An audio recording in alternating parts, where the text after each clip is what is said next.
Hello viewers, good morning. कैसे हैं? लीजिए, आज हम इस सेशन में बात करने वाले हैं सामुदायिक गतिशीलता की। और सामुदायिक गतिशीलता का क्या अर्थ है, इसका उद्देश्य क्या है और इसके ऑब्जेक्टिव्स क्या हैं, इसके क्राइटेरियाज क्या हैं। और जब हम इसको शिक्षा में लागू करते हैं सामुदायिक गतिशीलता को, तो इसके क्रम में हम बात करते हैं। यदि हम टॉप टू बॉटम बात करें तो इसका एक बहुत बड़ा अर्थ है राष्ट्रीय अंतर्राष्ट्रीय स्तर पर। और किसी भी सेक्टर में जब इसको अप्लाई करेंगे तो ये सामुदायिक गतिशीलता उस फील्ड में, उस क्षेत्र में उसकी मोबिलाइजेशन बढ़ाने के उद्देश्य से हम उसमें अपने उद्देश्य की प्राप्ति करेंगे। लेकिन आज हमारा जो विषय है वो सामुदायिक गतिशीलता, शिक्षा में सामुदायिक गतिशीलता, और शिक्षा में सामुदायिक गतिशीलता को भी हम पंचायत स्तर पर बात कर रहे हैं। तो हम सबसे पहले सामुदायिक गतिशीलता का यदि अर्थ और इसका व्यापक अर्थ समझने का प्रयास करें तो सामुदायिक गतिशीलता से तात्पर्य ये है कि हम जिस क्षेत्र में, जिस सामाजिक परिवेश में वहाँ के रहने वाले समुदाय, वर्ग, जाति के लोग जिनके लिए कोई हम ऑर्गेनाइजेशन लेकर चल रहे हैं, उनमें उनकी भागीदारी अपने उद्देश्य की प्राप्ति के लिए उनके हितों को प्रत्यक्ष और अप्रत्यक्ष रूप से उनके हितों को सुरक्षित रखना और उनका उद्देश्य प्राप्त करने के पर्पज से। यहाँ हम पंचायत स्तरीय विद्यालयों के क्रम में बात कर रहे हैं कि पंचायत स्तरीय विद्यालयों के क्रम में, जहाँ पंचायत स्तर पर senior secondary, secondary, PS, UPS विद्यालय, और सबसे पहले विद्यालय एक ऑर्गेनाइजेशन के रूप में काम करता है, एक गवर्नमेंट की एजेंसी के रूप में काम करता है।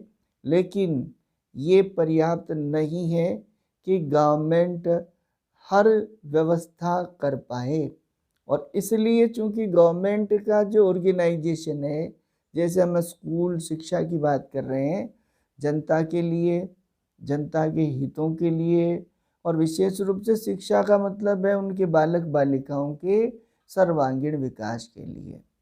इस स्तर पर यदि हम बात करेंगे तो सबसे पहले पंचायत स्तर पर चूंकि पीओ कंसेप्ट और उस पंचायत का सारी शिक्षा में यदि नवाचार, ओरिएंटेशन और शिक्षा का शैक्षिक उन्नयन और भौतिक विकास, इन दोनों चीज़ों का मैनेजिंग यदि एजेंसी हम सबसे पहली एजेंसी हम मानेंगे तो वहाँ का पीओ, और फिर उसका स्टाफ, उसकी मैनुअल पावर और उसके फिजिकल मीन्स इंफ्रास्ट्रक्चरल्स।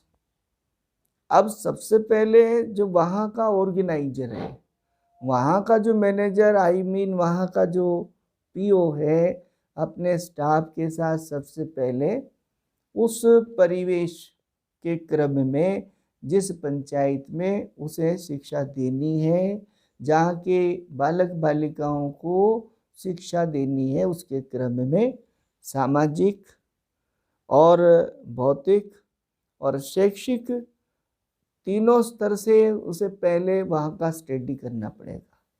दैट मीन्स ये कि वो उसे सोचना पड़ेगा सबसे पहले छात्र छात्राओं के विकास के उन्नयन के लिए। जब वो अपना प्लानिंग करे तो प्लानिंग में सबसे पहले उसके पास दो कंपोनेंट निकल कर आएंगे, दो सेक्टर्स निकल कर आएंगे, एक इंफ्रास्ट्रक्चरल और एक एकेडमिक फील्ड निकल कर आता है, जिसके बारे में उसको अपनी प्लानिंग करनी होती है। अपने शिक्षक साथियों, अपनी अन्य मैनुअल एजेंसी के साथ उसे सोचना पड़ेगा कि बालक बालिका के शिक्षा में सर्वांगीण विकास के लिए क्या वहाँ भौतिक संसाधनों की आवश्यकता है और किस प्रकार से शैक्षिक उन्नयन किया जा सकता है। और हमारा शिक्षा का जो ऑब्जेक्ट है बालक का सर्वांगीण विकास, उस उद्देश्य की प्राप्ति कैसे हो।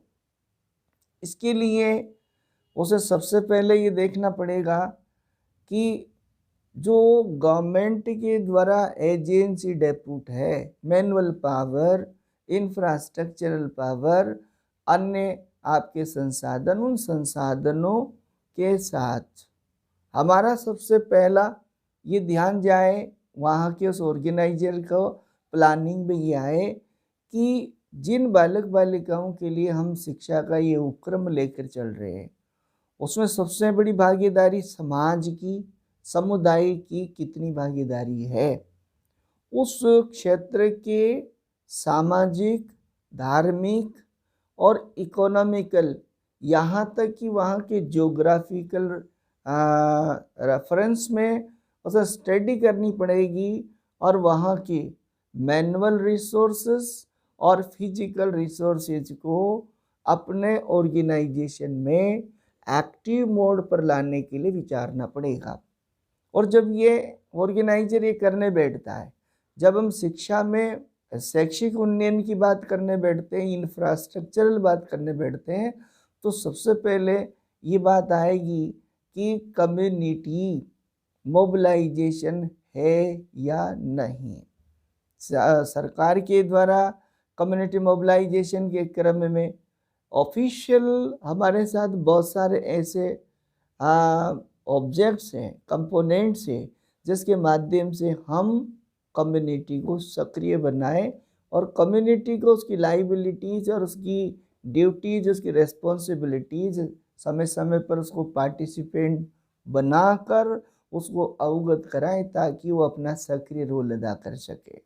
जैसे कि हमें ऑफिशियल रूप से हम बात करते हैं SMC, SDMC, PTM, MTM, village literary समिति और वॉल्यूंटियर समिति, लिटरेसी समिति, यहाँ तक यदि हम बात करते हैं आंगनबाड़ी और अन्य और भी यदि ऑफिशियल एजेंसीज है जो इसका सप्लीमेंट और सपोर्टिंग कंपोनेंट्स है।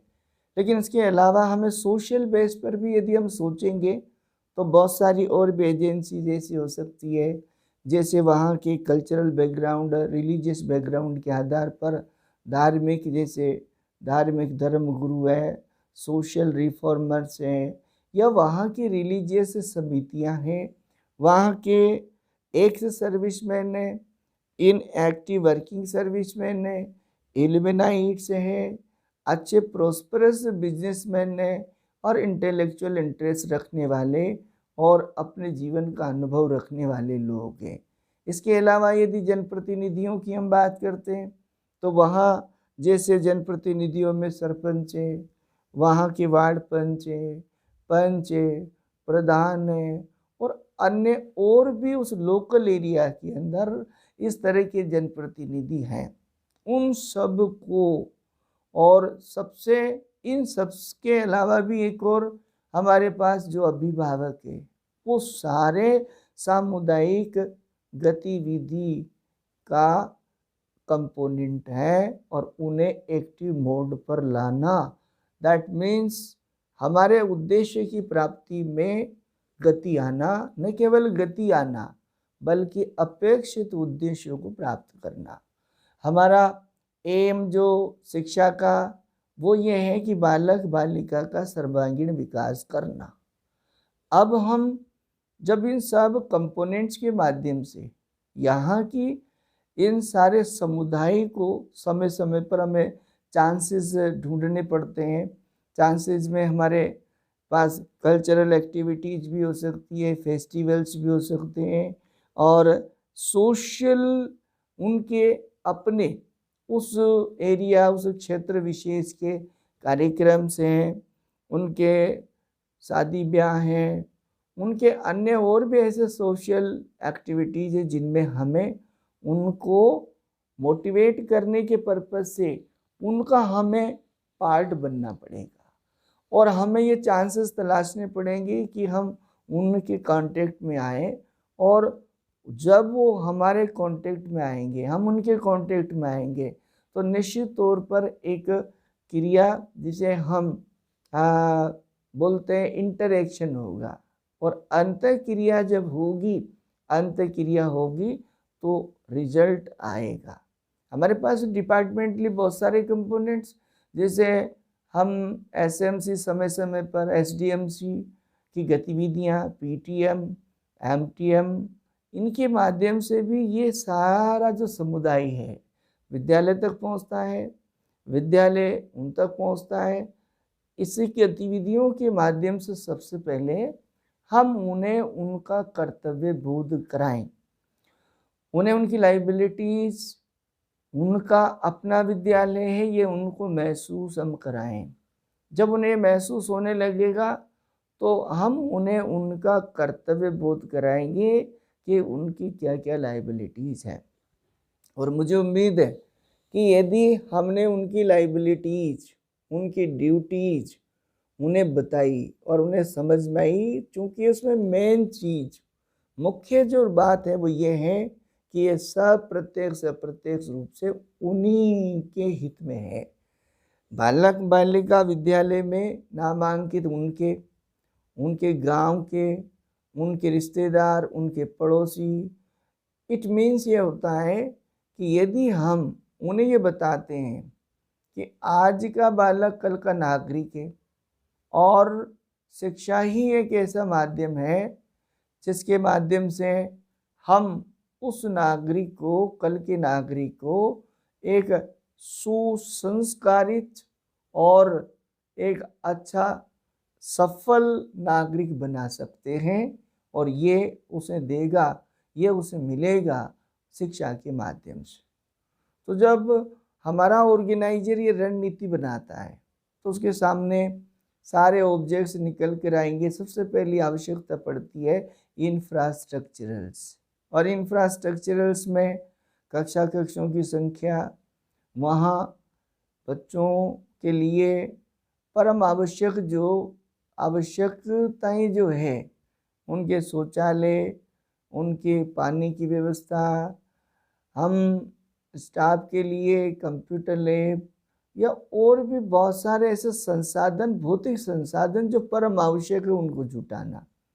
यदि इनकी कमी प्लानर के पास, ऑर्गेनाइजर के पास ऐसा लगता है कि उक्त संस्था में इन सब संसाधनों की कमी लगती है, तो अपने प्लान के अनुसार उनसे चर्चा परिचर्चाओं में ये उनको अवगत कराएं कि ये परम आवश्यक चीज़ें जो सरकार के सहयोग के बाद, सरकार के करने के बाद भी यदि हम सब मिलकर इनका स्थानीय स्तर पर समाधान तलाशते हैं, और यदि स्थानीय स्तर पर उनका हम सहयोग के माध्यम से, सहभागिता के माध्यम से यदि उनका समाधान करते हैं, तो ये बालक बालिका के हित में होगा, छात्र हित में होगा। और जब भौतिक संसाधनों की हम बात करते हैं, भौतिक संसाधन जुटाने लगते हैं, तो ऑर्गेनाइजर प्लानर एकेडमिक जो कंपोनेंट्स है, एकेडमिक जो सेक्टर है, एकेडमिक जो साइड है, उस साइड के बारे में अपना प्लान करेगा।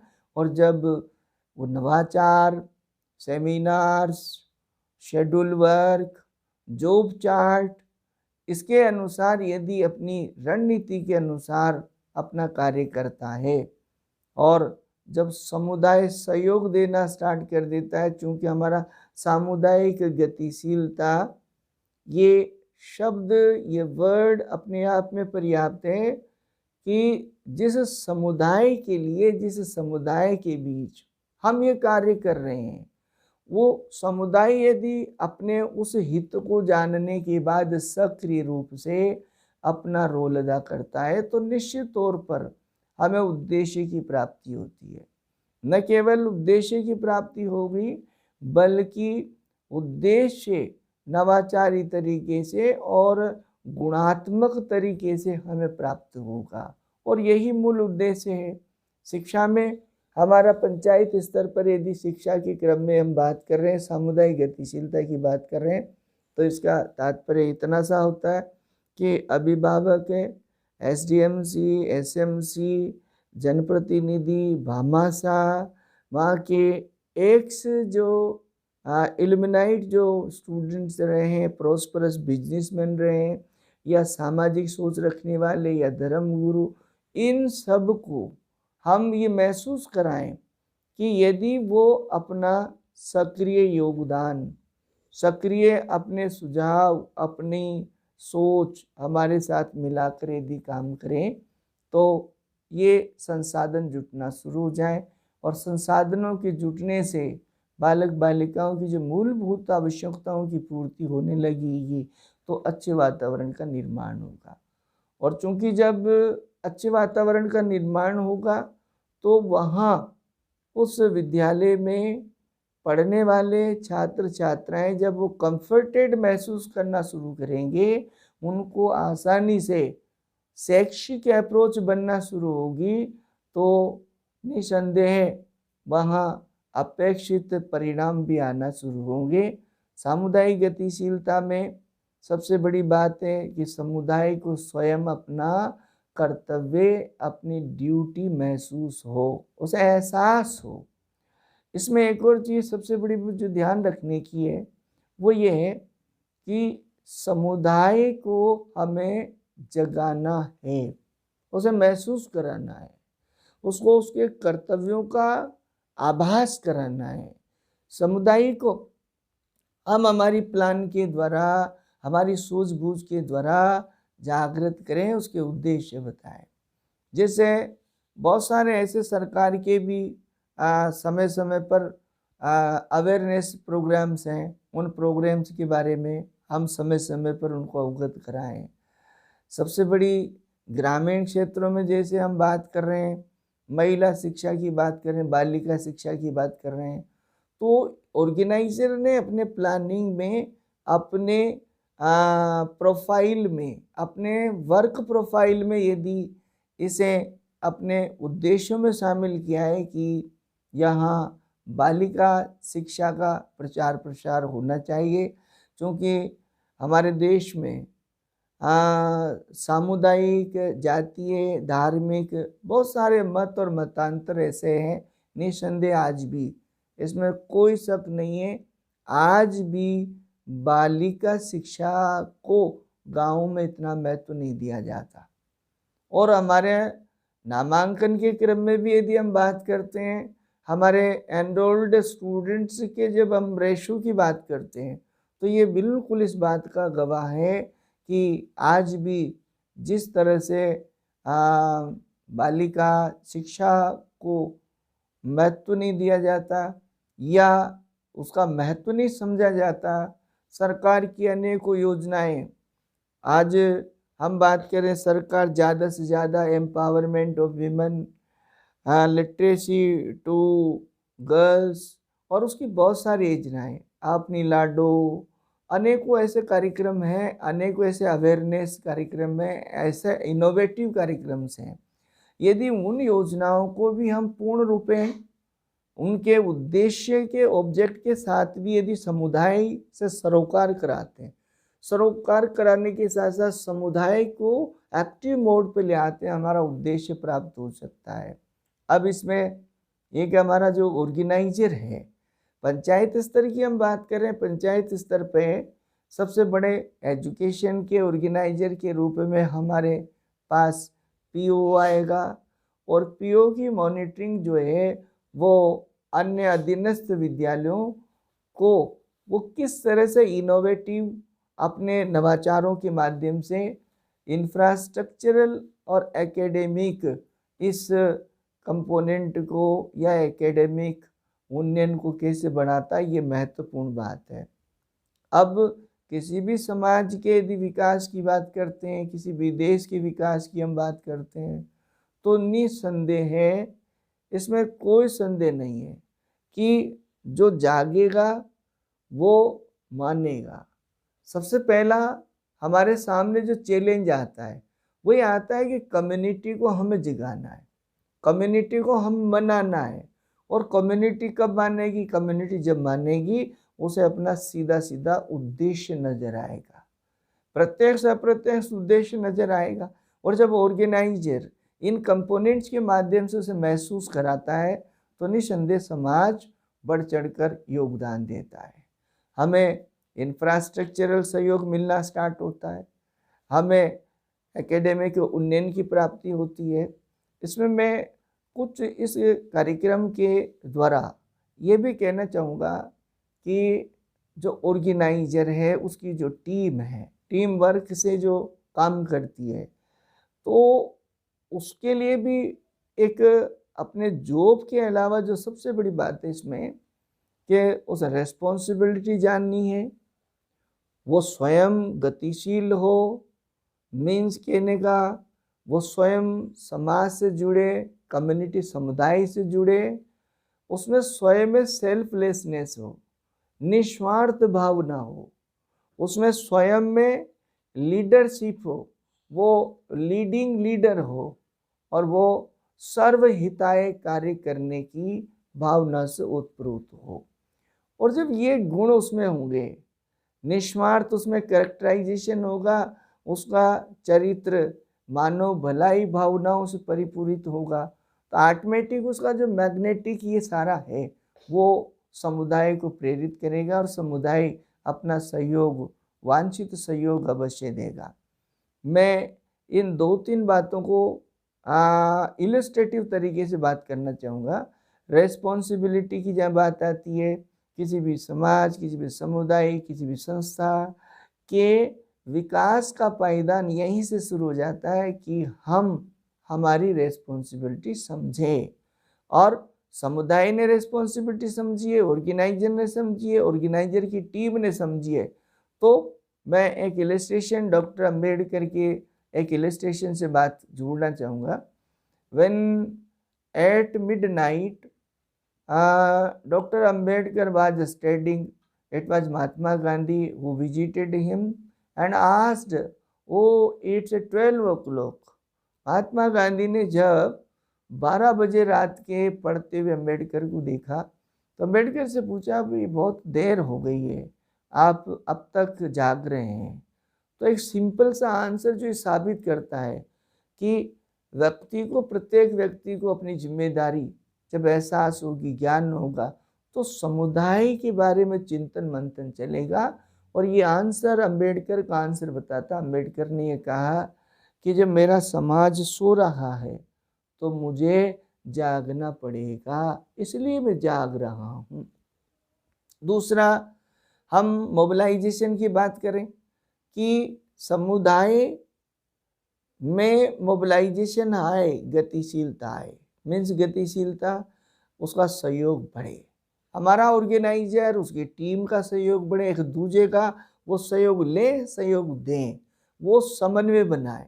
इसका सबसे बड़ा इलिस्ट्रेशन यदि मैं रेफरेंस की बात करूं, Swami Vivekananda in his book mission of my life में कहते हैं, if you want to prosperous community, यदि आप प्रोस्परस कम्युनिटी चाहते हैं, यदि समृद्ध देश चाहते हैं, राष्ट्र चाहते हैं, समुदाय चाहते हैं, वर्ग चाहते हैं, then the outstanding and the key of the success is, उन्होंने कहा, Rahim should push Ram and Ram should push Rahim. That means cooperate. हमें एक दूसरे को कोऑपरेटिव होना पड़ेगा और हमें एक दूसरे का सहयोग लेना पड़ेगा। उस क्षेत्र के अंदर NGO हो सकते हैं, महिला समितियां हो सकती हैं, आंगनबाड़ी है, और भी बहुत सारे ऐसे वहाँ पर एजेंसी जो हो सकती है जिनका हमें सहयोग लेना पड़ेगा, और वो इसमें सबसे बड़ी भागीदारी निभाएंगे और हमारा जो उद्देश्य है शिक्षा का उन्नयन, वो स्वाभाविक रूप से हमें मिलेगा। एक और दूसरा, सेल्फलेसनेस जब तक हम में नहीं आएगी अपने ऑर्गेनाइजेशन के प्रति, तब तक हमारा ऑर्गेनाइजेशन उन्नयन प्राप्त नहीं कर सकता। शिक्षा में उन्नयन जब हमारा सेल्फलेसनेस होगा। हम इसके लिए एक स्वामी विवेकानंद की बात करते हैं। स्वामी विवेकानंद जी ने अपने सेल्फलेसनेस के इस उदाहरण से ये बात साबित की। दूसरा, हम चाणक्य आज हम बात करते हैं। चाणक्य जब अपने मंत्री पद पे रहते हुए देर रात तक काम कर रहे थे, एक विजिटर गया और उस विजिटर ने जब उनको देखा कि he was writing under the candle light, मोमबत्ती के प्रकाश में वो अपने लिखने का काम कर रहे थे, और जो ही उस व्यक्ति ने मिलना चाहा तो चाणक्य ने वो मोमबत्ती बुझाई, दूसरी मोमबत्ती निकाली, जलाई। तो उस व्यक्ति ने चाणक्य से पूछा, भाई ऐसा क्यों किया आपने? तो चाणक्य का जो आंसर है वो ये बताता है कि हमारे अंदर जब तक निस्वार्थता नहीं आएगी, जब तक हमारे अंदर रेस्पॉन्सिबिलिटी हम नहीं जानेंगे, हमारे अंदर ईमानदारी नहीं होगी अपने कार्य के प्रति। उन्होंने जवाब दिया कि जो आप देख रहे थे, आपके आने तक जो मैं जिस मोमबत्ती के प्रकाश में काम कर रहा था, वो मेरे प्रशासक की मोमबत्ती थी, जिसका मैं मंत्री हूँ, उसकी मोमबत्ती है। आप अपना निजी काम के लिए आए और ये मेरी निजी मोमबत्ती है। इस रेफरेंस से हम बात समझ सकते हैं कि जब तक हमारे अंदर इस तरह का भाव नहीं होगा हमारे जॉब के प्रति, हमारे कार्य के प्रति। एक और हम बात करना चाहेंगे कि जब तक हम हमारे जॉब के प्रति, हमारे ऑर्गेनाइजेशन के प्रति, हमारे उद्देश्य के प्रति समर्पण का भाव नहीं रखेंगे, ईमानदारी का भाव नहीं रखेंगे। हम बात कर सकते हैं राजा राम मोहन राय सती प्रथा का उन्मूलन, जिसमें सबसे पहले बढ़ चढ़कर उन्होंने अपना सहयोग अभियान चलाया, लेकिन समाज ने उनकी बात को एक्सेप्ट नहीं किया। अनफॉर्चुनेटली, दुर्भाग्य से उनके बड़े भाई की मौत हो गई और उनकी भाभी को सजाया दजाया जा रहा था, जलाने की तैयारी की जा रही थी। उन्होंने अपोज किया कि नहीं, ऐसा नहीं होगा। और जब बिल्कुल ऐसा होने लगा अन्याय, तो उन्होंने आगे आकर उनका हाथ थामते हुए कहा, I will survive her as a wife. थोड़े दिनों के लिए सामाजिक स्तर पर उनका विरोध हुआ, बुरा माना गया, लेकिन आज उनके इतने अड्डी और डिवोटी होने की वजह से आज समाज में सती प्रथा बिल्कुल नहीं है। ऐसे बहुत सारे हम एग्जाम्पल्स ले सकते हैं, बहुत सारे रेफरेंसेस हमारे पास है।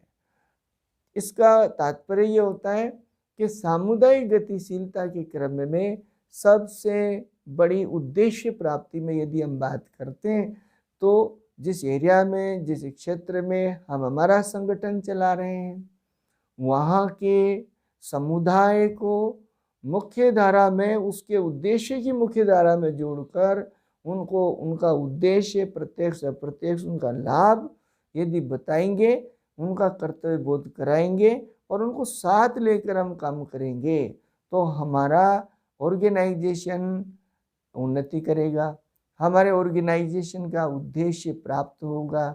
और चूंकि हमारे ऑर्गेनाइजेशन को हम सामुदायिक गतिशीलता इन एजुकेशन हम बात कर रहे हैं, और इन एजुकेशन में भी हम यदि पंचायत लेवल से बात करते हैं, तो निश्चित तौर पर हमें हमारे उद्देश्य की प्राप्ति होगी। हमें सभी फिजिकल, इंटेलेक्चुअल सभी तरह का सहयोग मिलेगा।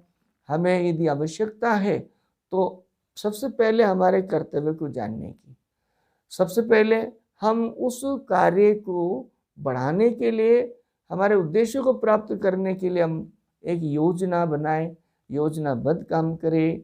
जो प्रायोरिटी में जो सबसे पहली अहम आवश्यकताएं, उसके क्रम में हम प्रायोरिटी बेस्ड हम हमारे ऑब्जेक्ट्स लें और उन ऑब्जेक्ट्स के अनुरूप हम काम करें, तो हमें उद्देश्य की प्राप्ति होगी। I think it will be beneficial to you, to all. I think it's enough. Thank you for watching. Meet you next video, such other videos. Thank you.